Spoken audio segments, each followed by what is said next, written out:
प्रणाम आत्मवंदन. पहा, भय दूर करण्याचे उपाय.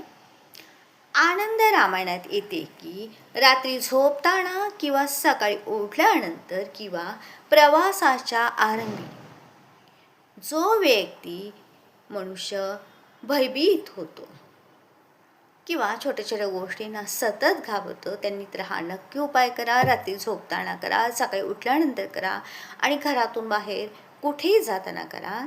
श्री हनुमानजींच्या या 12 नावांचे उच्चारण करणे याने भय दूर होते असे आनंद रामायणात सांगण्यात येते.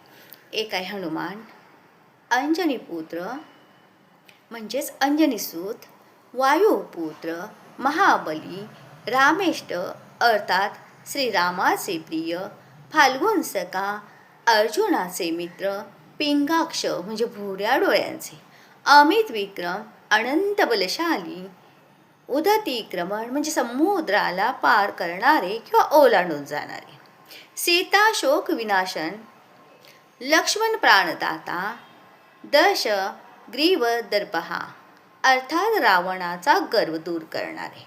नक्की जपा. मनात असणारी अनामिक भीती नक्कीच दूर होते.